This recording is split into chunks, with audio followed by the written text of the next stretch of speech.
Bonjour YouTube, on va parler de la dette. Puisque bah voilà, c'est un sujet qui revient régulièrement. Bon alors ça fait un moment qu'on n'en a pas reparlé en France, mais ça revient régulièrement sur le truc de mais vous comprenez, vous ne pouvez pas faire une politique de gauche car il y a la dette et il faut payer la dette. Et si on paye pas la dette, ce sera une catastrophe, la crise financière, la crise économique, etc. etc., etc. Bref, c'est un truc dont on a pas mal parlé quand on a regardé nos petits nostalgie LM, quand on regardait dans le rétro et qu'on regardait les interviews de Mélenchon, notamment en 2012. Parce que c'était un gros sujet, c'est un sujet pour lequel je me suis aussi beaucoup politisé. Je suis pas expert non plus, hein, mais je me suis un peu politisé par ça à l'époque parce que c'était la période de la crise des dettes souveraines en Europe, c'était la période de la crise des subprimes, etc. Et la question de la dette, c'était vraiment un truc qu'on avait quotidiennement à la télé, etc. J'ai l'impression qu'on parle moins de la dette, mais parfois on nous la ressort un petit peu comme carte joker pour dire non mais la gauche c'est pas bien et on peut pas. Mais du coup, il y a Rashkit qui va nous expliquer comment est-ce qu'on fait pour pas payer la dette. Voilà. N'hésitez pas à liker, à commenter, à partager, à vous abonner et à partager à vos amis qui vous disent mais la dette quand même, c'est vrai que ça m'inquiète un peu, même si je suis d'accord qu'il faut quand même faire une politique de relance, mais j'ai peur de la dette. Vous saurez quoi leur répondre. Voilà. Mais oui, du coup, Rashkit, c'est des Suisses, c'est un peu nos homologues suisses quelque part. Qu'est-ce qui se passe si on ne paye pas la dette publique? Tout explose du jour au lendemain. Les marchés s'effondrent, tout le monde finit à la rue et c'est la fin du monde. Et regardez, vous n'aurez plus de travail, vous n'aurez plus rien.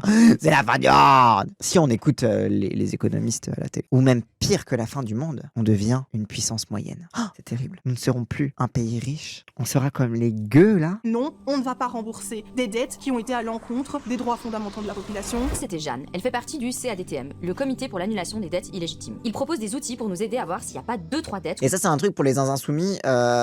Coquerel, il a beaucoup travaillé sur la question de la dette aussi. Et ben maintenant, en tant que président de la commission des finances à l'Assemblée nationale, d'autant plus.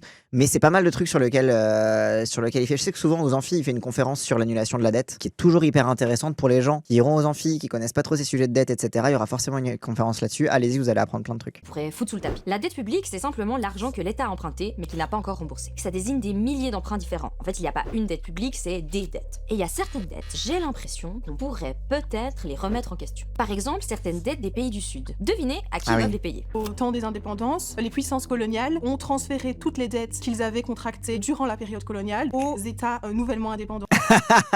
Donc la France te colonise, elle s'endette et elle te dit bah maintenant c'est ta dette. Voilà. C'est vraiment le niveau de fils de puterie. Hein. Et en Amérique latine, il y avait eu un truc un peu pareil. En Amérique latine, c'est là aussi que toute la question de l'annulation des dettes a beaucoup été réfléchie à ce moment-là. C'est au moment du retour à la démocratie, de la vuelta à la democracia.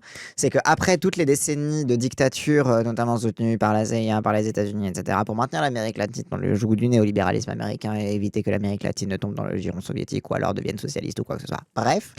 Donc, quand ça a été la fin des dictatures en Amérique latine, je sais que notamment au Chili, ils se sont retrouvés avec des... Enfin, je vais vous donner l'exemple du Chili, mais c'est valable pour d'autres pays comme l'Argentine. Mais ils se sont retrouvés, en fait, à devoir honorer des dettes qui avaient été prises par un dictateur. Sauf qu'en fait, ils étaient en mode, mais attends, on est tous contents, c'est le retour de la démocratie, blablabla, c'est la fin de la dictature. Sauf qu'on avait dit que la dictature, c'était un coup d'État et que c'était illégitime. Donc, tout ce que fait le mec qui a fait le coup d'État, ça devrait pas nous retomber dessus. Normalement. Sauf que ce qui s'est passé dans les années 90, c'est que le FMI, il a toqué à la porte, il a dit, bonjour, bravo pour votre nouvelle démocratie, bon, vous payez la dette? Les gens étaient en mode, mais quelle dette? Bah, la dette que votre dictateur qui a assassiné son peuple a pris à votre place. Les gens étaient en mode, bah, c'était pas démocratique, du coup, on n'en veut pas de cette dette.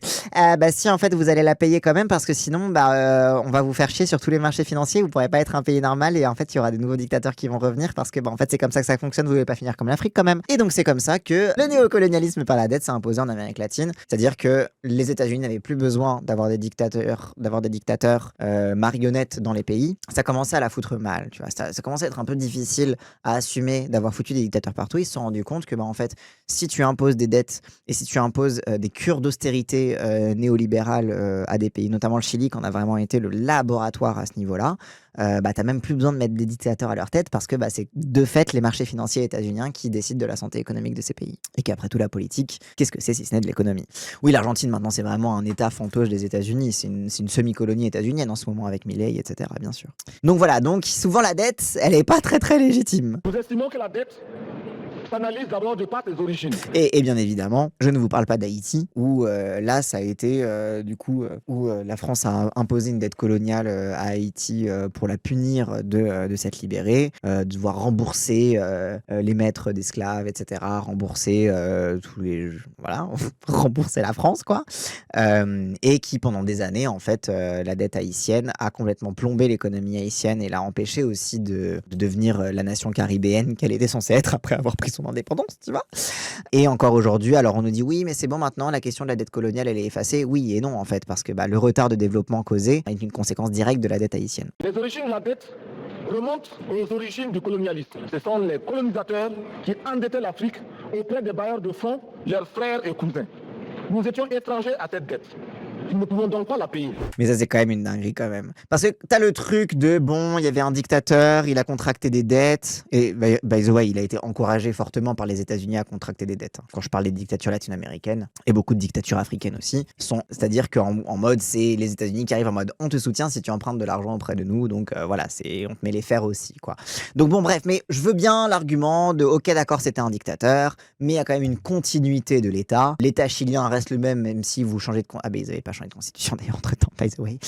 Mais bon, l'État chilien reste le même. Donc, c'est la même entité qui nous doit de l'argent. Vous devez en hériter. Tu sais, genre, ok, je veux bien que là-dessus, il y ait cette excuse de mauvaise foi. Mais là, quand tu parles d'un pays que tu crées suite au fait de décoloniser de la France, par exemple, il n'y a pas de continuité de l'État. Il y a un nouveau pays qui est créé. Donc, normalement, on repart à zéro. Quand on vit dans un pays occidental comme la Suisse, on peut aussi décider politiquement d'annuler ses dettes coloniales. Un exemple intéressant, c'est la Norvège. En 2013, elle a questionné le fait que certains pays du Sud global lui devaient de l'argent depuis la période coloniale et a dit non, c'est illégitime pour nous, vous ne nous devez plus cet argent. C'est aussi un gros truc, le fait que c'est prouvé que les gouvernements de droite contractent beaucoup plus de dettes que les gouvernements de gauche. On met toujours le poids de l'endettement du côté la cigale et la fourmi, et la gauche c'est la cigale qui ne fait que dépenser et au contracte des dettes, etc., etc. Mais en fait, c'est faux. C'est les gouvernements de droite qui contractent le plus de dettes et qui créent le plus de déficits. Mais parce que précisément, en fait, c'est quoi la dette? C'est tu empruntes de l'argent pour faire des investissements ici et là, etc. Et souvent, les États de droite, ils veulent faire des investissements dans des endroits, dans certains endroits économiquement, où ils préfèrent avoir recours à des capitaux étrangers plutôt que de créer de l'investissement endémique français. C'est-à-dire qu'en gros, il y a deux façons de s'endetter. Soit tu t'endettes pour faire venir des capitaux étrangers pour développer un truc chez toi, soit tu t'endettes pour développer ton truc chez toi. Et comme ça, en fait, le problème, c'est que si tu fais venir des capitaux étrangers, une partie des bénéfices de ce que les gens auront investi chez toi viendront dans leur poche. C'est-à-dire que les gens, ils investissent chez toi pour faire des rendements. Donc en fait, c'est-à-dire que des gens investissent chez toi et en plus de ça, c'est eux qui récupèrent les trucs. Alors que si la France investit chez elle, c'est la France qui récupère tous les bénéfices. Et en fait, très souvent, on retrouve cette situation où en fait, les politiques de dépenses que mène souvent la gauche sont des politiques dont les bénéfices reviennent directement dans l'État et en fait deviennent vertueuses. Et là où la droite, généralement, se met dans des dynamiques d'endettement qui visent soit à compenser l'allègement des cotisations sociales pour les ultra-riches, ça déjà, il y a un petit truc, soit tout simplement, en fait, à bénéficier quasiment entièrement à des capitaux étrangers, quoi. Mais c'est pas le seul exemple de dette qu'on pourrait refuser de payer. Par exemple, nous, le peuple, parfois il s'avère qu'on s'endette pour filer de la thune aux ultra-riches. Cette dernière banque d'affaires qui est ruinée aujourd'hui, elle annonce sa mise en faillite. C'est un coup de tonnerre dans le monde économique. Pendant la crise de 2008, les banques ont fait faillite et on dit aux États, on peut pas faire faillite, vous devez nous sauver. Et donc les États se sont endettés. Oui, c'est le fameux too big to fail. Que si on tombe, les pays tombent aussi. Ce qui était faux, mais que les États ont préféré croire. Pour sauver les banques, donc c'est les citoyens-citoyennes qui doivent rembourser cette dette, mais par la suite, les profits que ces banques font ne sont pas socialisés. Donc, c'est avec l'argent public, donc l'argent de nous, qu'on a sauvé les banques, et maintenant c'est nous qui devons payer pour le remboursement de la dette qu'on a envers ces banques.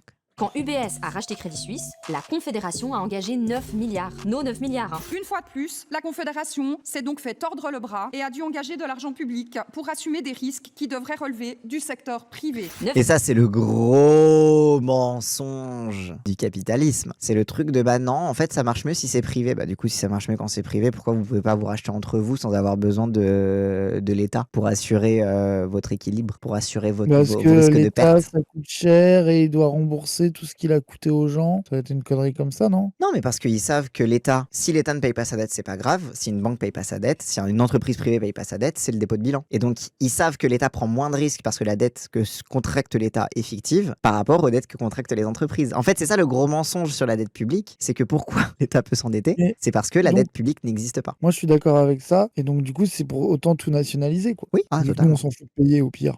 Oui. On fait comme les États-Unis, quoi. On imprime des dollars, même si. Oui. Puis voilà, quoi. C'est aussi parce que le privé est pas assez con pour sauver les banques gratos. Oui, il y a ça aussi. C'est que ça coûte moins cher quand c'est l'État qui te sauve. Est-ce qu'on doit réellement rembourser ces dettes? Est-ce que c'était vraiment dans l'intérêt général que ces dettes ont été contractées ou pas? Un des outils qu'on propose, c'est l'audit citoyen de la dette, une Oui. assemblée Et ça, c'est un gros truc, notamment que vous retrouverez aussi dans les propositions de la France Insoumise, où ça fait toujours partie, ça fait partie depuis 2012, voire même avant, Oui, du oui, je crois que programme. c'est du 2012. En tout cas, c'est un Ouais. héritage. Puis même si c'est un truc de gauche, ça y est. Oui, Tu oui. peux ne pas penser la question de l'audit de la dette en étant de gauche aujourd'hui. Bon, c'est. Oui. Je vois pas comment c'est possible, en tout Ah cas. bah tiens, nouvelle question à poser aux gens de gauche anti-Mélenchon, hein, tiens. Et du coup, l'audit de la dette, vous êtes pour ou vous êtes Je contre? pense qu'ils savent même pas de quoi tu parles, à mon Alors, on avis. va faire un Grenelle sur la question. Et on Oui, verra, on fera une consultation. Une assemblée citoyenne, une force de travail qui permet d'analyser toutes les dettes que le canton ou le pays a pour questionner si elle est illégitime, odieuse, insoutenable, illégale, et ça permet donc de pouvoir les annuler. C'est des Et donc ça, assez intéressant, parce que je suis sûr que, par exemple, là, il parle de la Suisse, enfin, elle parle de la Suisse, mais je suis sûr que dans la dette française, t'as plein de dettes qui ont été contractées pour des trucs de merde, pour des trucs, par exemple, qui ont été faits de façon un peu frauduleuse, pour des trucs, enfin, tu vois, genre, il y a plein de parties de cette dette-là qui sont probablement illégales. Je sais pas si vous vous rappelez quand Éric Coquerel avait réclamé les lettres de créance. Coquerel qui est réélu président de la commission des finances, il est avec Charles de Courson, et ils ont dû aller jusqu'au ministère pour réclamer qu'on leur file les informations sur l'état des dépenses publiques et sur ce qu'il y a vraiment dans les caisses, en fait. Parce qu'un gros scandale qui avait éclaté à ce moment-là, c'est que l'État avait caché toute une partie des dépenses à l'Assemblée, je crois, un truc comme ça. Et du coup, il y avait eu tout un imbroglio où, en fait, Coquerel était en mode, mais en fait, il y a un immense scandale parce qu'il y a de la thune, vous savez pas où vous l'avez foutu. Parce qu'il y avait toute une partie de l'argent public que l'État ne pouvait pas justifier. Et genre, ils étaient en mode, mais du coup, il va jusqu'où le scandale, en fait? Genre, jusqu'où vous faites de la merde avec notre thune, quoi? Et je sais pas comment avait été conclue cette affaire, mais ça reste une question largement en suspens de, on s'est rendu compte en 2024 que l'État avait caché plein de thunes et qu'on savait pas où il était et qu'il voulait pas le montrer, quoi. Juillet 2025, l'accès aux documents préparatoires refusé à la Commission des finances de l'Assemblée nationale. On est assez sidéré parce qu'on nous a refusé la consultation de ces documents, dont je rappelle que c'est un droit constitutionnel qui est octroyé au président de la Commission des finances et au rapporteur général du budget, s'est exclamé Éric Coquerel devant la presse. La raison pour laquelle on nous les refuse, c'est de nous expliquer que ces documents doivent être considérés comme des documents préparatoires à la décision budgétaire. Donc bref, il y a eu un petit truc en mode non, mais parce qu'en fait, ces documents, vous pouvez pas les voir parce qu'en fait, on les utilise pour préparer le budget de l'État. Et en mode, nous à l'Assemblée nationale aussi, on prépare le budget de l'État parce qu'on est censé le voter, donc vous nous les donnez, en fait. Mais en fait, le vrai truc, c'est qu'il y avait un problème d'argent qui avait disparu, quoi. Mais comme Bruno Le Maire, je crois, n'était plus ministre, il était en mode ah, mais c'est vrai, dommage. Dans la comptabilité nationale, il y a une section dédiée aux erreurs et omissions. Souvent, les ristournes sont dedans pour des motifs de différence comptable. Ouais. C'est pas de l'argent qui avait disparu, c'est juste qu'ils avaient surestimé les recettes liées aux impôts. C'est fou le nombre de fake news ici. Du coup, c'est de l'argent qui a disparu. Parce que normalement, les recettes liées à l'impôt, elles sont facilement estimables. Ou alors, c'est que c'est des impôts qui ont été évadés, comme on dit. Optimisés, plutôt. Allez. La définition s'appuie sur la jurisprudence, les traités internationaux et le droit international. En fait, c'est des catégories sur lesquelles s'appuyer pour justifier les demandes d'annulation des dettes. Par exemple, une dette illégitime, c'est une dette que l'État a contractée contre l'intérêt de sa population ou sans que les citoyens aient leur mot à dire. Ou une dette illégale, c'est par exemple quand l'argent Donc, quasiment toutes les dettes. a servi à financer des dictatures corrompues. Donc, est-ce qu'on veut les rembourser? Non, on ne va pas rembourser des dettes qui ont été à l'encontre des droits fondamentaux de la population, à l'encontre de l'intérêt général, qui a servi à l'enrichissement personnel des élites politiques ou des élites économiques. Et ça, pour la France, ça va ouvrir le dossier de la France-Afrique. Et je pense que c'est aussi pour ça que c'est pour ça qu'il faut se brancher sur le sujet de la dette, vraiment. Hein. Mais parce que ce genre de truc sur les dettes illégales, c'est pas qu'une question de est-ce qu'on peut faire une politique de relance ou est-ce qu'il faut faire une politique d'austérité. C'est aussi un truc de, à quel point est-ce que vous allez assumer devant les citoyens, à quel point vous avez fait du sale en Afrique, quoi. Et à quel point aussi vous allez offrir des réparations aussi. Mais bon, ça c'est encore autre chose. Bon, mais annuler ces dettes, c'est un truc idéaliste. Eh ben non, certains pays l'ont fait. Primera regla, no hacerle el más mínimo caso al Ah, Rafael Correa. C'est ce qu'il a fait, Rafael Correa, en Équateur. Hein. Fondo Monetario Internacional, que todos sabemos lo que busca. Par exemple, les Rafael Correa qui était en mode le FMI, on s'en bat les couilles, voilà, vous avez aucune juridiction ici, on s'en bat les couilles de ce que vous dites, on va faire ce qu'on veut, les dettes, on va pas les payer. démerdez-vous avec ça. Demandez-vous pourquoi aujourd'hui Rafael Correa est en exil. Voilà. L'Équateur, en 2007, a supprimé et a annulé plus de 60% de sa dette. Ils ont fait un énorme audit. Et conclusion, de nombreux prêts avaient été accordés en violation totale du droit international. Et ça leur a permis d'économiser environ 7 milliards de dollars. Le problème, à la base, c'est le rapport de pouvoir. C'est qui a le pouvoir, qui commande la société. Les êtres humains ou le capital. Et je crains que c'est le capital. Où est-ce qu'ils ont pu mettre ce fric ensuite? Dans la santé, l'aide sociale ou l'éducation. Mais si un État annule ses dettes, ensuite il se passe quoi? Aucun État ne rembourse sa dette, ça n'existe pas, on ne paye que les intérêts de la dette, bien sûr, mais parce que c'est comme ça que la dette fonctionne. La dette n'est pas faite pour être remboursée. Ça, c'est un premier truc à savoir quand on parle de dette, elle n'est pas faite pour être remboursée. Et nos créanciers n'ont aucun intérêt à ce qu'on rembourse la dette. Parce que tant que la dette n'est pas payée, on leur paye des intérêts, donc ça leur fait un revenu, quotidien, quoi, ça leur fait un revenu habituel. Donc en fait, les créanciers, c'est plus intéressant pour eux de continuer de toucher les intérêts plutôt qu'on rembourse la dette définitivement. Parce qu'une fois qu'on a remboursé la dette, on est libéré aussi du rapport de subordination qu'on a avec les créanciers. Donc on est libéré de la domination des créanciers sur nous. Et ça, c'est un truc qu'ils veulent pas. Parce que l'intérêt de la dette, c'est la question du pouvoir. La dette te permet d'avoir un pouvoir sur les personnes qui se sont endettés auprès de toi. Et du coup, les créanciers ne veulent pas se départir de ce pouvoir-là. Autant l'annuler alors et plus payer les intérêts. C'est aussi pour ça que, selon cette analyse, l'annulation de la dette est parfaitement possible, légitime et souhaitable. Parce que du coup, c'est en mode, si la dette est avant tout une question de pouvoir, et c'est pas une question de thune, c'est pas une question de remboursement, et qu'en fait, c'est finalement une fiction politique, dans ce cas, elle n'existe pas. Car la dette publique n'existe pas. Un des grands arguments quand on parle d'annulation de la dette, il faut absolument rembourser cette dette, c'est que les marchés financiers internationaux ne nous feront plus confiance, que notre cote sur les marchés va être baissée. Voilà, ça c'est les trucs de ça va être la fin du monde. Vous vous rappelez, c'était ça en 2012, c'était la France va perdre sa note sur les marchés financiers. La France a une note de triple A sur les marchés financiers et on risque de perdre la note du triple A. On risque d'avoir un AA+, et c'est vraiment terrible, ou un AA++, et si on a un AA+, c'est une catastrophe parce qu'en fait, on va moins nous faire confiance pour nous prêter de l'argent. Tu sais, c'est tous les trucs un petit peu... Ça, tu le vois dans le film The Big Short, là. Ouais, de fou. Avec la meuf qui est pas capable d'expliquer comment elle fait les notations. Là, même si c'est des notations pour des agences de trading. Oui, mais c'est les mêmes. Ça marche pareil pour les États, quoi. Oui, mais c'est les mêmes parce que c'est Standard & Poor's, c'est machin, c'est tous ces gens-là. Et où c'est clairement en mode, je donne la bonne note, sinon ils me payent plus. Oui, oui, c'est ça. C'est qu'en fait, si tu baisses complètement la note, du coup, très bien, mais t'auras pas ta thune, t'auras pas ton refinancement. Alors que là, on nous dit, attention, on va être B+. Ah non, on dit jamais qu'on va être B+. Là, on est AA, je crois. Vous vous rappelez, c'était pendant la dernière négociation du budget 2025-2026. Mais pendant une négociation du budget, on commençait à avoir des trucs un peu en mode, aïe, attention, la France risque de perdre sa note. On avait eu un petit peu ce fantôme du passé de la note qui risquait de baisser. Quand tu regardais la note qu'on avait, on était AA. Bon, ça va. Et ça, c'était un truc qui avait été un peu en mode genre, c'est pour ça qu'il faut pas censurer le gouvernement parce que sinon, la note de la France sur les marchés financiers va baisser. Et vous comprenez, c'est une catastrophe parce qu'on a besoin de ça. Et finalement, on n'a pas censuré le gouvernement et la note de la France sur les marchés financiers a quand même baissé. L'exemple de l'Équateur a montré que même en supprimant et en annulant 60% de sa dette, les marchés financiers lui ont fait confiance. Elle a pu se financer sur ces marchés et ça n'a pas posé de problème.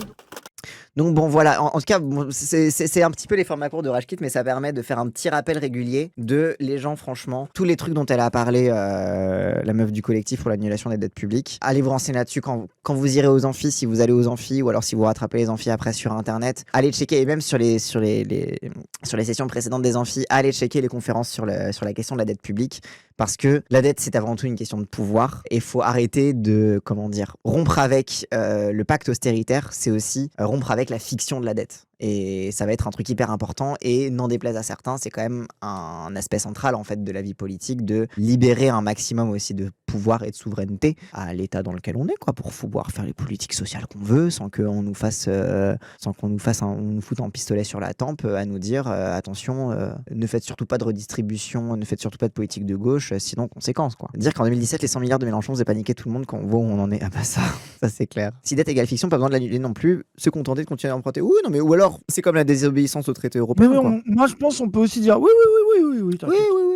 Ah, on est en déficit. Ah, c'est dur. Mais c'est pour ça que les règles de l'Union européenne sont aussi scandaleuses parce qu'ils ont transformé cette fiction de la dette en une obligation politique qui fait que l'Union européenne se permet de Imaginer des sanctions, mettre au banc des autres. Voilà, c'est ce qu'ils ont fait à l'Espagne, c'est ce qu'ils ont fait à l'Italie, c'est ce qu'ils ont fait à la Grèce, ce qu'ils ont fait au Portugal. Et bah maintenant, bah déjà, spoiler alerte, beaucoup de gens regardent en direction de l'Espagne en mode ah, c'est bien ce qu'ils ont fait, ils ont refait un service public du rail, c'est intéressant. Bah oui, bah l'Espagne, vous vous foutiez de leur gueule pendant la crise, européenne, pendant la crise des dettes souveraines, parce que c'était les mauvais élèves qui avaient trop dépensé, etc. Bah entre-temps, ils ont eu un gouvernement de gauche, et Dieu sait que c'était pas forcément la meilleure gauche, hein, mais entre-temps, ils ont eu un gouvernement de gauche qui a fait une politique de la relance, et spoiler alert, ça a marché. Oui, et le Portugal aussi, hein, pareil. Ils avaient une coalition de gauche au pouvoir, ils ont fait une politique de relance, et bah pareil, ça a fonctionné, quoi. Mais bref. Tu disais, ouais, il va y avoir des trucs sur la dette aux amphis, là? Oui, chaque année, il y a des trucs sur la dette, il y en aura forcément cette année. Ouais. On y va, nous, d'ailleurs, ou pas? On sait toujours pas. Bon, ouais, ça pourrait être pas mal, hein, en vrai. Mais ouais.